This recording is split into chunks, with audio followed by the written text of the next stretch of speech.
Hi, I'm Tim Bradner. Welcome to Capital News, and welcome today to Commissioner Jason Brune of the Department of Environmental Conservation. Welcome, Jason.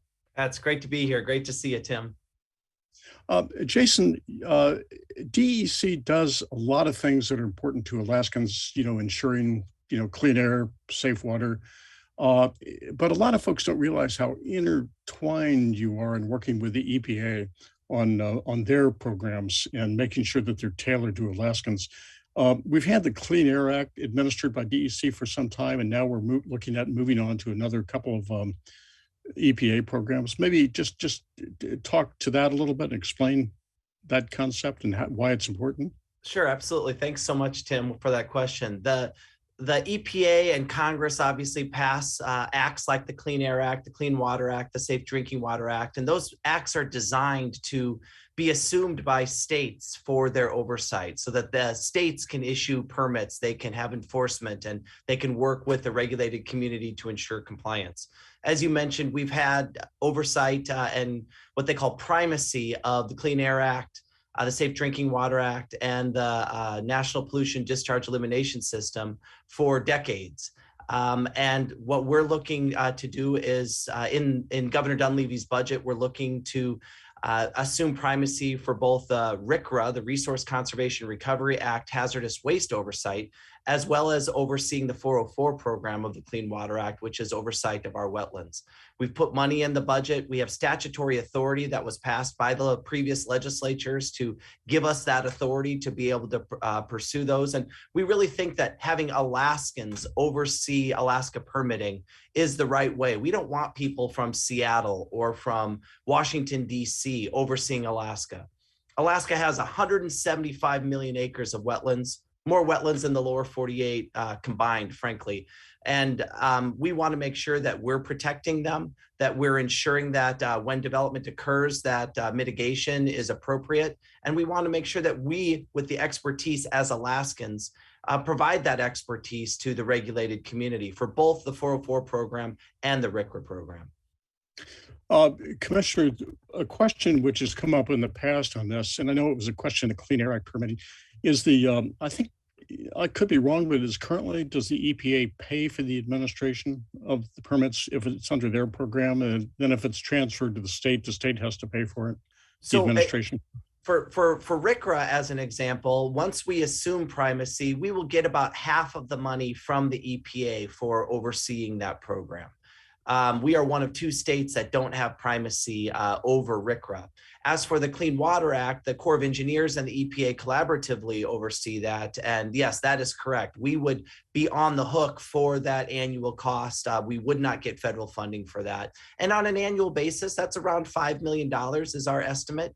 But we think that that's a good investment to have Alaskans overseeing the Alaska permitting process and Alaskans protecting our wetlands and overseeing the development of our wetlands. Yeah, it's important to have somebody local to call when you have a problem. You don't have to call Washington, D.C. Absolutely. Commissioner, another thing that has been on your plate for the last couple of years is the cruise ship regulation. We have, as we all know, the cruise ship, we haven't had a cruise season last year, so it was less of an issue. But now that they're coming back, the regulation ensuring environmental compliance of cruise ships is back in the forefront. New thoughts on that?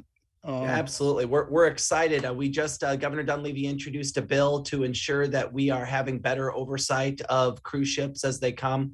We actually took advantage of the pandemic. And 2 years ago, when no cruise ships came to Alaska, we were able to test the waters to make sure that we had a baseline of what it's like without cruise ships. And so we made lemonade out of the lemons. Last year, we did have cruise ships that came, fewer obviously than usual, and we inspected each one of those that came into our waters within the first few weeks that they were here, and that's our plan for the future. We do have a bill that we've introduced, that Governor Dunleavy's introduced, that will modernize, use technology in the oversight of cruise ships. Also, we're planning on using the money that comes in, $5 per lower berth, to create shoreside wastewater, to improve the shoreside wastewater treatment facilities. The people that are on the cruises, they often get off in the communities, and they're using the facilities there. We have to make sure that those facilities are able to accommodate those people when they're using them. And usually the cruise ships have better wastewater treatment facilities than the communities they're visiting. So that's a big priority for us in the bill that was just introduced. Commissioner, is there any estimate as to what the cost would be for the municipalities to upgrade their systems? Depending on what level, if they're just going to disinfectant, it can be a couple of $1,000,000. If they're going to secondary treatment, it might be upwards of 10 million. If you have to go to tertiary treatment, which is all the big cruise ships have tertiary treatment on their ships, that can be upwards of 50 to $100 million per community. So it is expensive, and that's why we think that what we put in here will help those communities upgrade their systems. Well, that's going to be important for the coming year. With hopefully the cruise ships coming back, and it's important to know that they're being looked after in a lot of different Absolutely. ways. Another thing that is hot on Alaskans' mind is the in the remaining time we have left is the infrastructure bill, and there's potentially a lot of money for finally retiring the honey buckets. Absolutely. There are 30 communities in Alaska that are unserved, and we really are committed with the billions of dollars, several billion dollars are committed to Alaska for upgrading and instituting piped water in those 30 communities.